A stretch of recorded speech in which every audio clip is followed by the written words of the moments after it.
A very good morning, students.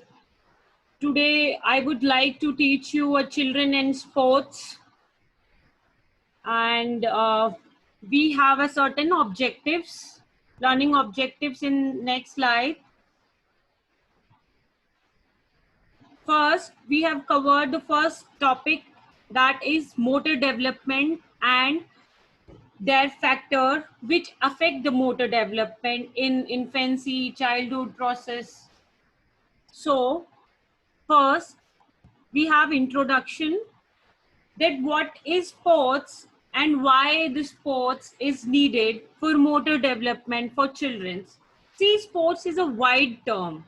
It includes all form of competitive physical activity or games, which through casual or organized participation, at least in part, that is aimed to use, maintain or improve physical ability and skills while providing enjoyment to participants and in some cases entertainment for spectators.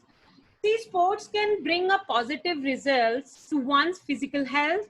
Hundreds of sports exist, from those between single contestants like individual games, combat sports, and through to which those hundreds of simultaneous participants either in team or competing as individual. Like it means कि जो भी sports हम खेलते हैं, चाहे वो competitive है, चाहे कोई एक्टिविटी है, चाहे सिर्फ हम उसे रिक्रिएशन के लिए खेल रहे हैं, चाहे वो ऑर्गेनाइज पार्टिसिपेशन है या डिसऑर्गेनाइज्ड है, कहीं पार्क में है, उन सभी का एम क्या है? To maintain, to improve the physical ability and skills. वो क्या करती है? कहीं ना कहीं आपके मोटर डेवलपमेंट को, आपकी मोटर मूवमेंट को बढ़ाती हैं और डेवलप करती हैं with the lifespan that provide the enjoyment to every participants. See, next slide is the relationship between sports and children. See, growth and development. We can say the growth and progress continue throughout of the life. Yes, we can see and we can say this कि growth और development जो है, वृद्धि और विकास जो है, वो पूरी लाइफ चलता रहता है और they are interrelated to each other, and sports are directly related to growth and development, and it has been inherent quality in children to take part in sports. Like कि हर बच्चे में एक इनहेरेंट क्वालिटी होती है कि वो participation करे sports में, छोटी छोटी एक्टिविटी जैसे क्रॉल करना, किसी ऑब्जेक्ट को पकड़ना. तो ये सारी रिलेशनशिप उसके इन्फेंसी प्रोसेस से स्टार्ट हो जाती है through out the death. Right from their birth, they show this quality by moving their hands and feet, and children develop and progress. They begin to achieve efficiency, skill, and ability in their physical activities. The concluding point is that the children and sports are related to each other. हम आज के chapter में यही चीजें पढ़ने वाले हैं कि कैसे हर स्टेज में बच्चों की मोटर डेवलपमेंट किस तरीके की होती है और मोटर डेवलपमेंट होता क्या है. We have next slide is motor development. Motor development क्या है? Development of motor abilities means the reality in motion by practice. In other words, the motor development is the development of various motion from birth to death. Like motor movement क्या है? Fingers की movement है, crawl करना है, चीजों को, object को पकड़ना है, होल्ड करके रखना है. जब बच्चा इन्फेंसी प्रोसेस में होता है तो वो किस तरीके से फिजिकल एक्टिविटी करता है, लाइक अपने पैर चलाता है, हाथ से सकिंग करता है जब इस प्रोसेस में होता है. तो ये सारी जो मूवमेंट है, यही सारी मूवमेंट मोटर डेवलपमेंट में काउंट होती हैं. According to Adolf Bisi and Marin, 2003 refers to changes in children's ability to control their body's movement from an infant's first spontaneous waving and kicking movement, जैसे मैंने अभी बताया, वेव करना, kick करना, to the adaptive controlling of reaching, locomotion and complex sports skill. In layman terms, the growth of movement and various motor abilities from birth till death is called motor development. जो भी हमारी motor movement होंगी और जिस भी तरीके की हम मोटर मूवमेंट करते रहेंगे सिंस चाइल्डहुड से लेकर डेथ तक, वो ही हम किस हर स्टेज ऑफ बर्थ में हम कैसे उसको डेवलप करते हैं मोटर मूवमेंट्स को, उसी को हम मोटर डेवलपमेंट कहते हैं। जैसे कि चाइल्डहुड स्टेज में, इन्फेंसी में बच्चा किसी और तरीके की चीजें करता है। इन्फेंसी फर्स्ट स्टेज होती है ग्रोथ एंड डेवलपमेंट की, जहां 18 से 24 महीने तक बच्चा छोटी छोटी स्किल्स सीखता है, मोटर स्किल्स सीखता है। फिर उसके बाद चाइल्डहुड में और किसी तरीके की उसकी प्रोग्रेस होती है लर्निंग में। चाइल्डहुड के बाद अडल्टहुड में अलग सी प्रोग्रेस होती है, ओल्डहुड में अलग सी प्रोग्रेस होती है, फिर डिक्लाइन स्टेज आ जाती है। तो ये सारी जो चीजें हैं वो मोटर डेवलपमेंट में हम काउंट करते हैं। It includes all the motor development of the body, which includes the movement of eyes, arms, legs, and hands, which in turn provide most of the perceptual information infant receive, like sitting, walking, running, climbing, catching, jumping, throwing, picking, dressing, holding, and using pencils and pen, scissors, and keyboard, etc. are various motor movements or motor skills crucial for everyday life activities. See, I have told you this the movement of sitting, walking, running. These are the macro muscular motor development. बड़ी और micro होती है छोटी। जैसे जब बच्चा छोटी छोटी चीजें करना सीखता है, these are the micro muscular, और मैक्रो में कैच करना, सिट करना, रन करना, क्लाइंब करना। तो ये दो तरीके की हमारी मोटर डेवलपमेंट होती है, मैक्रो और माइक्रो। मैक्रो में मैंने बताया कि वो मसल्स, बड़ी मसल्स जिसमें बच्चा ऑर्गेनाइज करके और कोऑर्डिनेट करके सीखता है, sitting, walking, running, climbing. And second one is micromuscular motor development, which says include the small muscles of hand like fingers, which enables a child to do small activities. All right. And the next slide is which factors are affecting of motor development. First is biological factor, nutrition, immunization, environment, physical activities, balanced diet, obesity and opportunities. ये जितने भी factors हैं, जितने भी indicators हैं, ये कैसे motor development को अफेक्ट करते हैं, कैसे मोटर डेवलपमेंट के प्रोसेस को रोक सकते हैं, बढ़ा सकते हैं, ये हम इंडिकेटर्स में जानेंगे कि बायोलॉजिकल फैक्टर्स क्या है। बेसिकली जो इसके टर्म से ही पता चल रहा है, biological factors means the heredity factor, genes जो हम लेके पैदा होते हैं, the genes which we obtain from our parents, which plays an important role in the development of our physical activities apart from different type of development.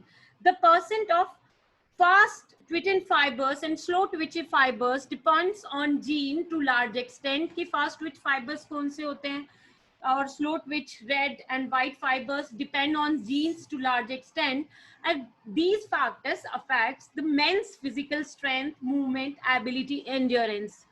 अगर हम gene का बहुत ही बड़ा रोल होता है, बायोलॉजिकल फैक्टर्स का बहुत ही बड़ा रोल है इन्फेंसी प्रोसेस से लेके हमारे अडल्टहुड प्रोसेस तक।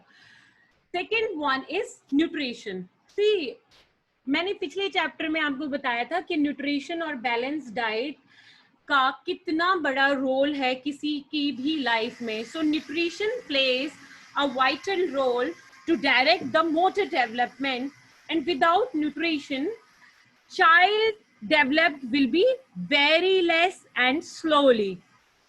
See, immunization. Third one is immunization. Immunization से आप यहाँ पे क्या समझ रहे हैं कि immunization होता क्या है? कि वैक्सीनेशन होती है बच्चों की, जब छोटे इन्फेंसी से स्टार्ट होता है, 10 साल तक बच्चों के टीके लगते रहते हैं। तो अगर if mother and child both are immunized at a proper time, it lead to a good sensory motors.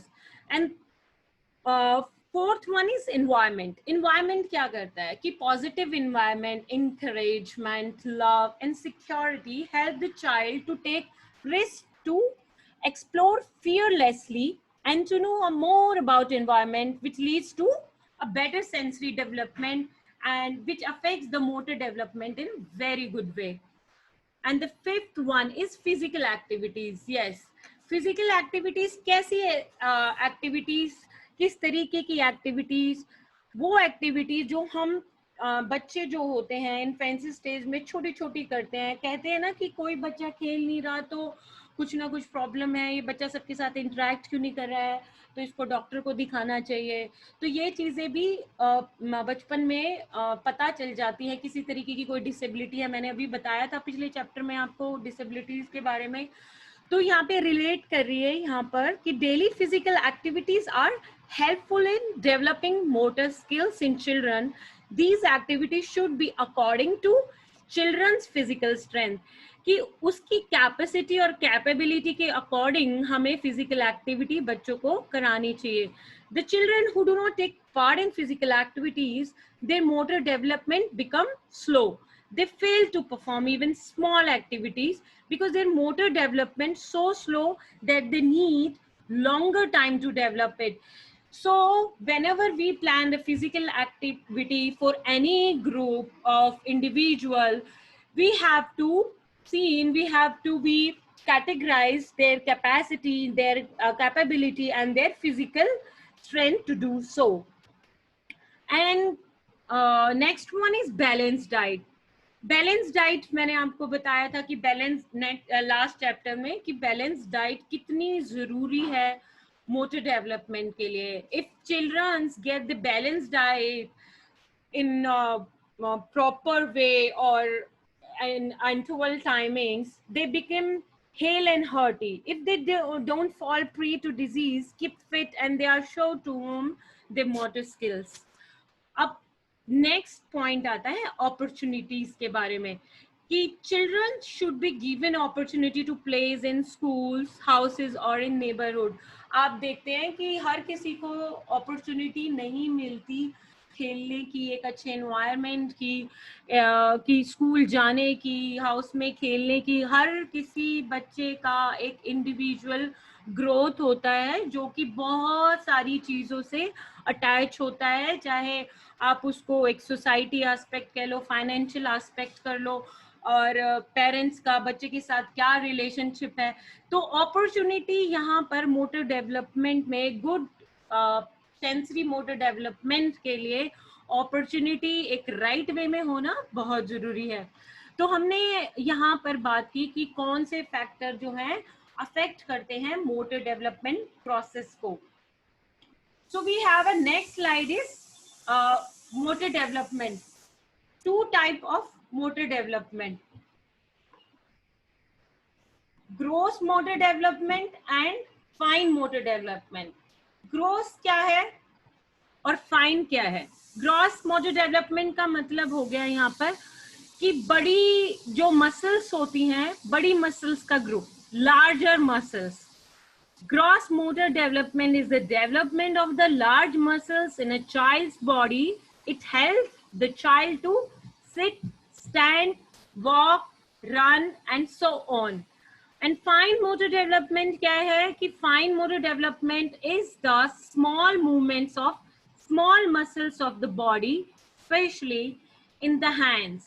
जैसे आप ये फाइन मोटर स्किल्स देख रहे हो ना इन्फेंट और टॉडलर्स के लिए, और ये बच्चे आप बड़े देख रहे हो, इनकी मूवमेंट और इनकी डेवलपमेंट जो है वो अलग अलग तरीके की होगी, क्योंकि उनका चाइल्डहुड कोई चाइल्डहुड प्रोसेस में होगा, कोई अर्ली चाइल्डहुड में है, कोई पोस्ट चाइल्डहुड में है. तो उसी के अकॉर्डिंगली ये डेवलपमेंट होती हैं कि हैंड की, रिस्ट की, फिंगर्स की. फाइन मोटर डेवलपमेंट में हम देखते हैं कि इट इंक्लूड्स कि पिकिंग अप ऑब्जेक्ट, किसी भी ऑब्जेक्ट को उठाना, कप को यूज करना, ड्रिंक को पोर करना, ड्रेस करना, होल्ड करके रखना, पेंसिल को यूज करना, कैच करना क्रिकेट बॉल को, जिम्नास्टिक एक्सरसाइज करना विद और without apparatus and so on, like यहाँ पे बात ये नहीं है कि हम जिम्नास्टिक एक्सरसाइज की यहाँ बात कर रहे हैं तो हमें जिम्नास्टिक के बहुत बड़े बड़े पैटिस चाहिए होंगे इन चीज़ों को करने के लिए। नहीं, जो सिंपल घरों में बच्चे एक्टिविटी करते रहते हैं ना, कि आप इधर से इधर रोल करते हैं, खड़े हो जाते हैं, जिसको हम लैंग्वेज में बोलते हैं कि देसी लैंग्वेज में हम लोग बोल देते हैं कि कलाबाती खाना। तो ऐसी छोटी छोटी स्किल की आप हैंड स्टैंड कर देना या थोड़ी देर के लिए रुक के पॉज करना, तो ये छोटी छोटी फाइन मोटर डेवलपमेंट है। और ग्रॉस मोटर डेवलपमेंट क्या है, इन दोनों में यही डिफरेंस है कि जब बच्चा छोटा होता है इन्फेंसी स्टेज में तो वो फाइन मोटर डेवलपमेंट की तरफ होता है, और जब बच्चा बड़ी एज की तरफ जा रहा होता है, चाइल्डहुड प्रोसेस की तरफ जा रहा होता है, तो वो लार्ज मसल को टारगेट करता है। That helps into standing, walking, running, all right, catching the ball.